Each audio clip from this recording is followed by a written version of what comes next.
Olá estudante, muito bem-vindo a esse vídeo e nele a gente vai estudar a segunda legião. A segunda legião, muito importante para o Enem, também conhecida como equação da Não é para falar isso, é para falar isso? Esse é um canal sério, gente, pelo amor de... Ajuda a memorizar?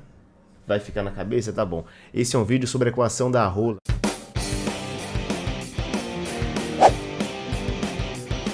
Bom, talvez você conheça o macete que eu acabei de fazer, talvez não, mas se não conhece, não está perdendo nada. Mas se você nunca viu o experimento que eu vou te mostrar aqui nesse vídeo, aí sim você está perdendo muita coisa. Vem comigo aqui para a bancada que eu vou te mostrar a segunda legião na prática. Bom, aqui está o circuito que a gente vai usar para falar da segunda legião. Esse cara aqui é o cara mais importante desse experimento. Esse cara aqui é chamado de reostato. Nele a gente consegue ver um efeito muito interessante. A corrente elétrica ela vai entrar por um desses polos aqui, vai entrar por um desses terminais e vai fluir até o outro onde eu ligar aqui o meu fiozinho, né? Eu posso aumentar o comprimento do fio, do cabo por onde ele vai passar, né? Se ele tiver que entrar por aqui, ele vai dar várias voltas e andar tudo isso até sair, ou reduzir o comprimento do fio. Vou ligar aqui o circuito. Ao ligar ali, ó, o circuito, né, acionar a chave, eu ligo a lâmpada, né, começa a passar a corrente e liga a lâmpada. Se eu aumento o comprimento, a lâmpada está brilhando menos. Reduzindo, aumenta o brilho. Aumentando, diminui o brilho. O que isso tem a ver com a segunda legião? Vamos ali descobrir agora e conversar sobre o que está acontecendo com a resistência elétrica nesse experimento. Bom, o primeiro parâmetro que eu vou estudar com vocês é o comprimento do fio. Estudar circuitos elétricos eu digo que é sobre ter empatia, sobre se colocar no lugar da corrente elétrica. E se colocando aqui no lugar da corrente elétrica, observe esses dois fios que têm a mesma grossura, o mesmo diâmetro, mas têm comprimentos diferentes. Se colocando no lugar da corrente elétrica, você acha que é mais fácil passar pelo fio 1 ou pelo fio 2? O fio de comprimento L1 ou o fio de comprimento L2? Bom, se você é uma pessoa empática, você deve ter concluído que é muito mais difícil passar pelo fio 1. O fio 1 é muito mais comprido e se a corrente elétrica encontra desafios, resistência ao passar por um fio, é muito mais difícil passar por um fio comprido do que por um fio curto. Sendo assim, a gente pode afirmar sem medo de ser feliz que a resistência do fio 1 vai ser maior do que a resistência do fio 2. E eu posso assim escrever o seguinte.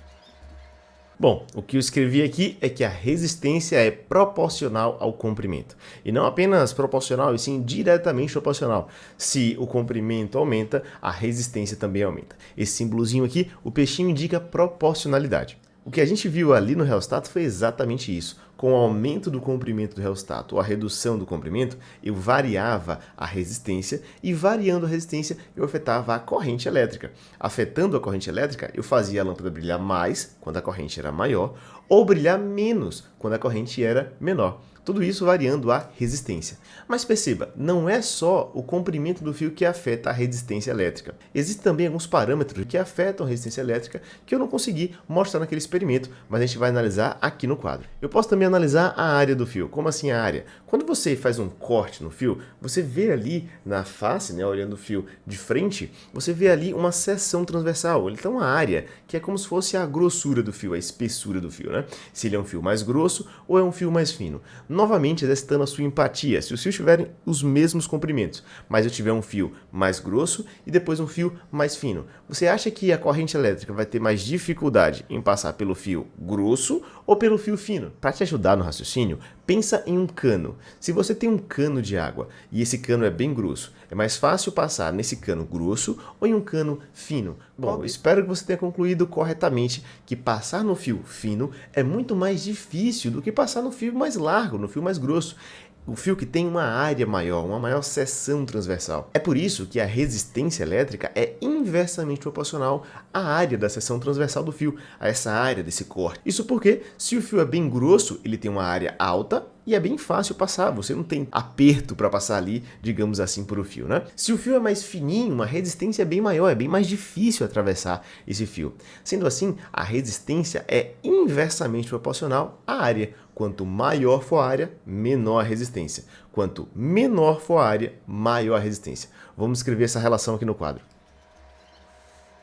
Bom, o que eu acabei de escrever aqui foi uma relação de proporcionalidade inversa. Quanto maior for a área, ali no denominador, menor vai ser o R, né? Eu vou estar dividindo por um valor cada vez maior. Note que até agora a gente está analisando relações de proporcionalidade, ainda não temos igualdades aqui.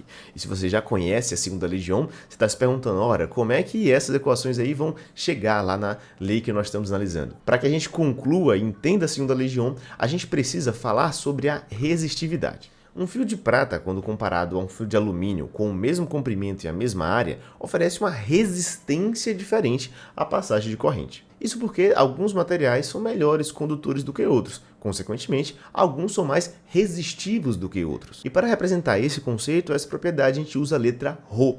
Essa letra grega que está vindo aqui. Quanto maior for a resistividade, mais difícil é passar pelo fio. Quando a gente compara, por exemplo, um fio de prata com um fio de alumínio, o alumínio apresenta maior resistividade, por isso ele vai ter uma maior resistência elétrica se ele tiver a mesma área e o mesmo comprimento que um fio de prata. Com isso, a gente também pode dizer que a resistência de um fio ela é proporcional à resistividade. Quanto maior for a resistividade, maior é a resistência. Bom, e juntando todas essas relações que nós acabamos de discutir, a gente consegue escrever a segunda lei de Ohm e dizer que a resistência de um fio, a resistência de um material, em função das suas propriedades geométricas, ela vai ser igual a Rho vezes L sobre A. E essa é a segunda lei de Ohm. Vamos lá agora ver uma questão do Enem que cobrou exatamente isso? Essa questão do Enem 2021 falava exatamente o seguinte: cientistas da Universidade de New South Wales, da Austrália, demonstraram em 2012 que a lei de Ohm é válida mesmo para fios finíssimos, cuja área da seção reta compreende alguns poucos átomos. A tabela apresenta as áreas e comprimentos de alguns dos fios construídos, respectivamente, com as mesmas unidades de medida. Considere que a resistividade mantém-se constante para todas as geometrias, ou seja, o Rho é o mesmo para todo mundo. Uma aproximação confirmada pelo estudo. E aí ele traz uma tabela com fio 1, fio 2, fio 3 e fio 4, cada um com área diferente e comprimento também diferente. E aí o Enem pediu para você responder. As resistências elétricas dos fios em ordem crescente são. Ora, para organizar isso eu preciso saber quem tem resistência maior, menor, e para isso eu preciso aplicar a segunda lei de Ohm. Bom, eu acabei de escrever aqui a segunda lei de Ohm para cada um dos fios. O fio 1, Rho, comprimento dele sobre a área.